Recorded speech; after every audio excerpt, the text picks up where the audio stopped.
আসসালামু আলাইকুম। আমি আজকে রান্না করব দেশি মুরগির রেজালা। রেজালা রাঁধনের লেগে আমি একটা মুরগি লইয়া লইছি। প্রথমে কড়াইতে আমি পরিমাণ মতন তেল দিয়া কয়টা দারুচিনি এলাচ দিয়া 1 কাপের একটু বেশি হইব পেঁয়াজ দিয়া দিছি। পেঁয়াজটারে গোল্ডেন আকারে একটু ভাইজা লম, লইয়া একটুখানি পানি দিয়ে দিম যেন পেঁয়াজটা পুরানা লেগে যায়। এইখানে পরিমাণ মতন দিয়ে দিলাম আমি আদা রসুন বাটা, সাথে দিয়ে দিলাম পরিমাণ মতন লবণ, 10-12টা কাঁচামরিচ আমি পেস্ট কইরা লইছি। দিয়া দিছি 1 চামচ পরিমাণ গরম মশলার ফাঁকি। এইখানে আমি ছোট একটা টমেটো কিউব কইরা কাইটা দিয়া দিছি। সাথে দিয়ে দিলাম 1 চামচের কম মরিচের ফাঁকি। এইখানে আমি টমেটো সসটা ব্যবহার করি নাই, টমেটোটারে কাইটা দিলাম।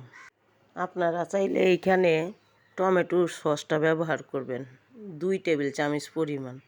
মানে মাংসটারে দেওয়ার আগে ভালো করে মশলাটারে কষায় লইছি যেন মশলার গন্ধটা না আসে। আমি দিয়ে দিলাম ধুয়ে পরিষ্কার করে রাইখা দিছি আগে থেকেই মুরগিটারে ভালো করে লাইরা চাইরা কষায় লুম। মুরগির মাংসটা যত কষাই লইব তরকারি স্বাদটাও তত ভালো হইব।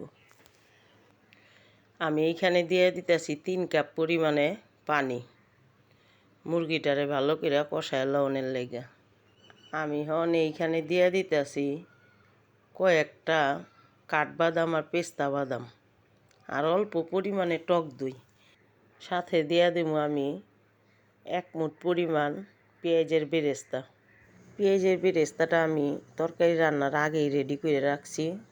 পেঁয়াজের বেরেস্তাটা আমি লাইরা চাইরা তরকারির লগে মিশায় লুম। আর আমি 1 কাপের একটু বেশি পানি দিয়ে দিলাম, দিয়া কয়েক মিনিট রান্না করব। আর সবশেষে আমি এইখানে দিয়ে দিব 1 চামচ ভর্তি কইরা ঘিটা আমি সবার পরে দিলাম।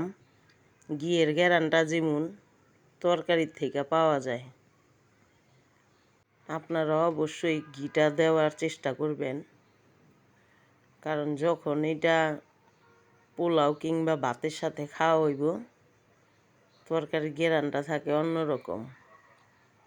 একদম আমার রেডি হয়ে গেল দেশি মুরগির রেজালা। আপনারা চাইলে মুরগি কম বেশি কইরা লইবার পাইবেন, যার যতটুক লাগে। আজকে আমি একটা মুরগি দিয়েই রান্না করছি। তরকারিটা দেখতে কতটা লোভনীয় দেখা যাইতেছে আপনারা দেখতেই পাচ্ছেন। ভিডিওটা ভালো লাগলে আমার চ্যানেলটারে অবশ্যই একটা সাবস্ক্রাইব করে দিবেন। ভিডিওটা দেখার লেগে আপনাদের অনেক বেশি ধন্যবাদ।